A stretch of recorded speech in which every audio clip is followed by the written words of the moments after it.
எல்லாரும் நல்லா இருக்கீங்களா? இந்த சமையல் சேனல் வழியா உங்க எல்லாரையும் சந்திக்கிறதுல மிக்க மகிழ்ச்சிங்க. சிம்பிளான சமையல் எக்ஸலண்டான டேஸ்ட்ல வரணும்னா நம்ம சேனலை தொடர்ந்து பாருங்க. உங்களோட கருத்துக்களை கமெண்ட் செக்ஷன்ல போஸ்ட் பண்ண மறக்காதீங்க. வாங்க கிச்சனுக்கு போகலாம். சுவையா ஆரோக்கியமா சமைக்கலாம். இப்போ நம்ம பார்க்க போகிறது ஒரு இறால் தொக்கு தாங்க. இது ரொம்ப ஈஸியான மெத்தடில் செஞ்சுருக்கேன். அதே சமயத்தில் சில சமயம் இறால் தொக்கு செய்யும் பொழுது அதில் அந்த ஸ்மெல் வரும். இறால் ஹார்டாக மாறிடும். நம்மளோட அந்த தொக்கு இது போல் பிரைட்டான கலரில் கலர்ஃபுல்லாக கிடைக்காது. அந்த பிரச்சனைகள்லாம் எதுவுமே இல்லாமல் ஒரு பர்ஃபெக்டான இறால் தொக்கு இப்போ நம்ம செய்ய போகிறோம். இந்த இறால் தொக்கை சாம்பார் சாதம், ரச சாதம், கலந்த சாதம் வகைகள், அதாவது காரம் இல்லாமல் நம்ம செய்யக்கூடிய கலந்த சாத வகைகள், ஃப்ரைட் ரைஸ், பிரியாணி, இது போல் எல்லாத்துக்குமே தொட்டுட்டு சாப்பிட்லாங்க. இது மட்டும் இல்லாமல் இட்லி, தோசை, பூரி, சப்பாத்தி இதுக்கெல்லாமும் நம்ம தொட்டுக்கலாம். ஈவன் உங்களுக்கு பிடிச்சதுன்னா ஆப்பத்துக்கு கூட நீங்கள் இந்த இறால் தொக்கை தொட்டுக்கிட்டு சாப்பிடலாம். ரொம்ப டேஸ்டியான, அதே சமயத்தில் குயிக்காக செஞ்சு முடிக்கக்கூடிய இந்த இறால் தொக்கை எப்படி செய்யறதுன்னு பார்க்கலாம் வாங்க. இறால் தொக்கு செய்யறதுக்கு அடிகனமான ஒரு பாத்திரம் எடுத்துக்கோங்க. நான் கடாய் தான் எடுத்திருக்கேன். நான் இதில் நல்லெண்ணெய் சேர்த்து செய்ய போகிறேன். நீங்கள் சமையலுக்கு எந்த எண்ணெய் பயன்படுத்துவீங்களோ அந்த எண்ணெய் எடுத்துக்கோங்க. தாராளமாக எண்ணெய் சேர்க்கணும் அப்படிங்கிறதுனால நான் நல்லெண்ணெயிலேயே செய்கிறேன். 5 டேபிள் ஸ்பூன் அளவுக்கு நல்லெண்ணெய் சேர்த்துட்டு அது நல்லா சூடேறின பிறகு அதில் 1/2 டீஸ்பூன் அளவுள்ள கடுகு, சீரகம் தாளிச்சிடலாம். கடுகு நல்லா பொரிஞ்சு வரட்டும். கடுகு இல்லாமல் நீங்கள் சோம்பில் கூட இதை தாளித்து செய்யலாம். ஈவன் சீரகம் மட்டும் கூட சேர்த்துக்கலாம். நம்ம இஷ்டம்தான். கடுகு, சீரகம், சோம்பு இது மூணுத்தில் ஏதாவது ஒன்று தாளிப்புக்கு நீங்கள் பயன்படுத்துங்க. இதோட கரம் மசாலா பொருட்கள் சேர்க்குற மாதிரி இருந்தால் கூட சேர்த்துக்கலாம். அது உங்களோட விருப்பம்தான். நான் இன்னைக்கு எந்தவித மசாலா பொருட்கள்லாம் நிறைய சேர்க்காம ரொம்ப ஈஸியான மெத்தடில் செஞ்சுருக்கேன். அதனால தான் கடுகு மட்டும் தாளிச்சிருக்கேன். கடுகு சேர்த்த உடனேயே தீயை ஃபுல்லாக குறைச்சி வச்சுருங்க. கடுகு மெதுவாக வெடித்து பொரிஞ்சு வரணும். அதிகமாக நீங்கள் தீ வச்சிட்டிங்க அப்படின்னா கருகி போயிடும். கடுகு கருகின உடனேயே நமக்கு அந்த சமையலோட டேஸ்ட்டையும் அது மாற்றிடும். அதனால ஒரு சமையல் நல்ல டேஸ்டியாக இருக்கணும், அதே சமயத்தில் ஹெல்த்தியாக இருக்கணும், கலர் மாறாமல் இருக்கணும் அப்படின்னா அதுக்கு தாளிப்புலேருந்தே நம்ம கரெக்டாக கவனம் செலுத்தணும். அப்போ தான் கரெக்டான பதத்தில் வரும். இப்போ நல்லா 1.5 கைப்பிடி அளவுள்ள பூண்டு பற்களை உரித்து எடுத்து சேர்த்தாச்சு. அதே போல் பச்சை மிளகாய் இடித்து எடுத்து சேர்த்துருக்கேன். பச்சை மிளகாவோட சின்ன துண்டு இஞ்சும் சேர்த்துக்கிட்டேன். அதாவது 1 சென்டிமீட்டர் நீளம் இருக்கும். அதையும் இடித்து சேர்த்தாச்சு. கருவேப்பிலை இலைகள் 2 இனுக்கு சேர்த்தாச்சு. நல்லா பெரிய சைஸில் இருக்க வெங்காயம் 2 வெங்காயம் இது போல் பொடியாக கட் பண்ணி எடுத்து சேர்த்துருக்கேன்.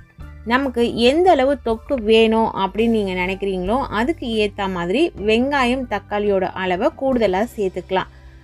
நான் இன்னைக்கு நமக்கு அதில் இறாலும் ஈஸியாக கிடைக்கணும் அப்படிங்கிறதுனால 2 வெங்காயம் தான் சேர்த்துருக்கேன். தேவையான அளவு உப்பு சேர்த்துக்கலாம். உப்பு சேர்க்கும்பொழுது எப்பொழுதும் கவனமாக சேருங்க. அதிகமாக சேர்த்துட்டிங்கன்னா நம்மளால் சில ரெசிபிஸ் இல்லை பல ரெசிபிஸை அட்ஜஸ்ட் பண்ணவே முடியாது. அதனால உப்பு பார்த்து சேர்த்துக்கோங்க.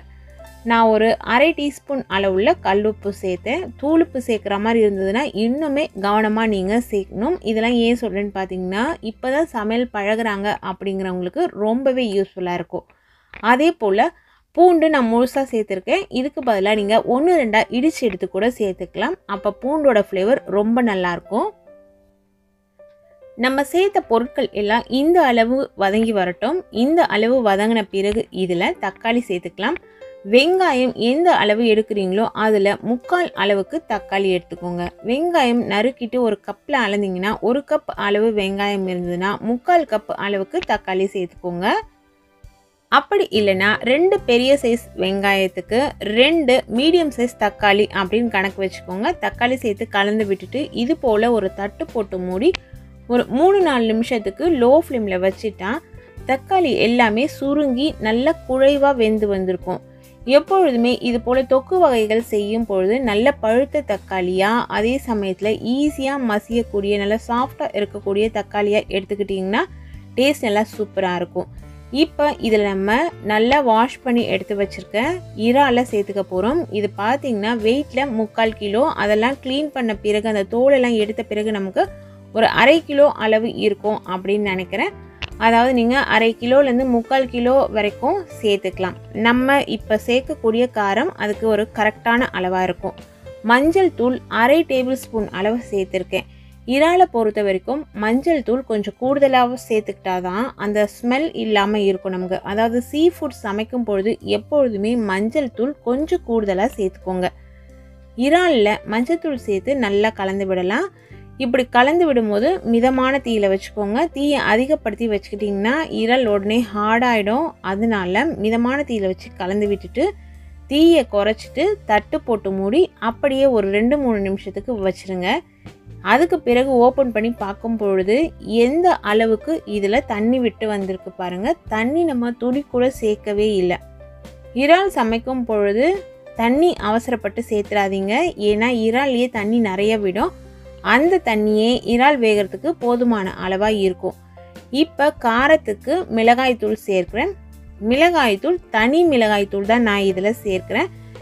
இதில் 2 டேபிள் ஸ்பூன் அளவு தனி மிளகாய்த்தூள் சேர்த்தேன். அதுக்கு 2 டேபிள் ஸ்பூன் அளவு தனியாத்தூள் சேர்க்கிறேன். அதாவது மொத்தம் 4 டேபிள் ஸ்பூன் வந்துச்சு.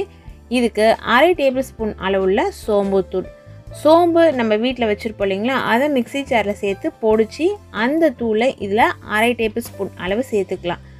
நம்மக்கிட்ட தனி மிளகாய்த்தூள் இல்லை அப்படிங்கிற பட்சத்தில் குழம்புக்கு நம்ம பயன்படுத்தக்கூடிய குழம்பு மிளகாய்த்தூள் 3லேருந்து 4 டேபிள் ஸ்பூன் அளவுக்கு நம்ம சேர்த்துக்கலாம்.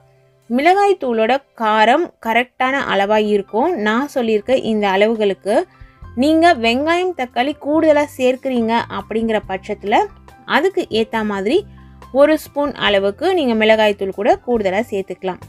இப்போ நம்ம சேர்த்த இந்த மசாலா பொருட்கள்லாம் பச்சை மணம் போக நல்லா சுருங்கி வரணும். அதுக்காக சும்மா ஒரு 1/4 கிளாஸ் அளவுக்கு தண்ணி சேர்த்து தட்டு போட்டு மூடி அப்படியே இதை சுருங்க வேக விட்டு எடுக்கலான்றதுக்காக தண்ணி ஊற்றி மூடி வச்சேன். அதாவது 1/4 கிளாஸ் அப்படிங்கிறது ஒரு 25 ml அளவுள்ள தண்ணி. இது போல் இறால் தொக்கு செய்யும் பொழுது ஃப்ளேமை நீங்கள் அதிகப்படுத்தி வச்சிடாதீங்க.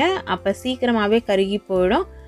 அதே போல் உப்பு டேஸ்ட் பார்த்து சேர்த்துக்கோங்க. ஏற்கனவே நம்ம உப்பு சேர்த்தோம் இல்லைங்களா, அந்த உப்பு போதுமான அளவாக இல்லை. அதனால் இப்போ கொஞ்சமாக உப்பு சேர்த்துருக்கேன். அதாவது ஒரு 2-3 சிட்டிகை அளவு இருக்கும். அந்த அளவு கல்லுப்பு இதில் நான் சேர்த்துருக்கேன். சேர்த்துட்டு இனிமேல் மூடாமல் அப்படியே ஓப்பன்லேயே லோ ஃப்ளேமில் வச்சு சுருங்க விட்டால் இது போல் நமக்கு சுருங்கி வரும். மொத்தத்துலேயே இந்த இறா சமைச்சு முடிக்கிறதுக்கு நமக்கு ஒரு 15 நிமிஷம் தான் ஆகும். அதுக்குள்ளேயே வெந்துடும். இறாலை பொறுத்த வரைக்கும் நிறைய நேரம் நம்ம வேக விடக்கூடாது. இறால் ஹார்டாக மாறிடும். இது ஒரு கரெக்டான பக்குவம்.